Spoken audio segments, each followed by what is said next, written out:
دنیا کی عجیب مثال۔ امام غزالی رحمۃ اللہ علیہ نے یہ بات بڑے اچھے انداز میں سمجھائی۔ وہ فرماتے ہیں کہ ایک آدمی جا رہا تھا، ایک شیر اس کے پیچھے بھاگا۔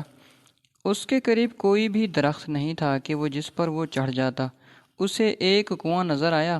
اس نے سوچا کہ میں کنویں میں چھلانگ لگا دیتا ہوں، جب شیر چلا جائے گا تو میں بھی کنویں سے باہر نکل آؤں گا۔ جب اس نے نیچے چھلانگ لگانے کے لیے دیکھا تو کنویں میں پانی کے اوپر ایک کالا ناگ تیرتا ہوا نظر آیا۔ اب پیچھے شیر تھا اور نیچے کنویں میں کالا سانپ تھا، اور وہ اور زیادہ پریشان ہو کر سوچنے لگا کہ اب میں کیا کروں۔ اسے کنویں کی دیوار پر کچھ گھاس اگی ہوئی نظر آئی۔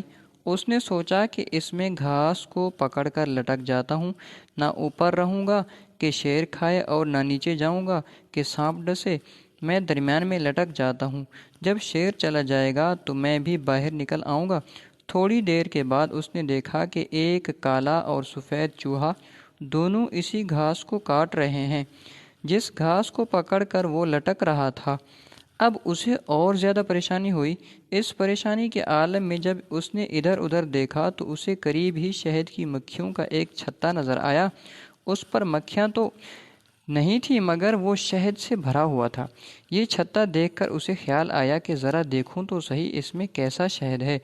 چنانچہ اس نے ایک ہاتھ سے گھاس کو پکڑا اور دوسرے ہاتھ کی انگلی پر جب شہد لگا کر چکھا تو اسے بڑا مزہ آیا۔ اب وہ اسے چاٹنے میں مشغول ہو گیا۔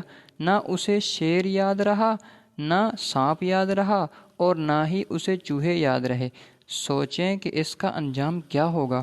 اے دوست، تیری مثال اسی انسان کی سی ہے۔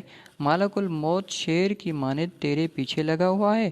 قبر کا عذاب اس سانپ کی صورت میں تیرے انتظار میں ہے۔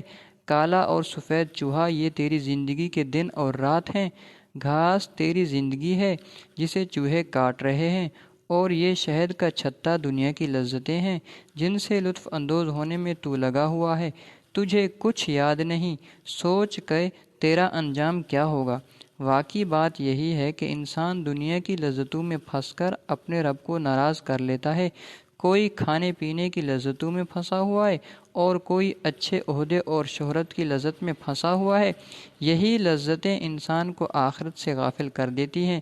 اس لیے جہاں ترک دنیا کا لفظ آئے، اس سے مراد یہ ہوتی ہے کہ ترک لذات، یعنی لذتوں کو چھوڑ دینا۔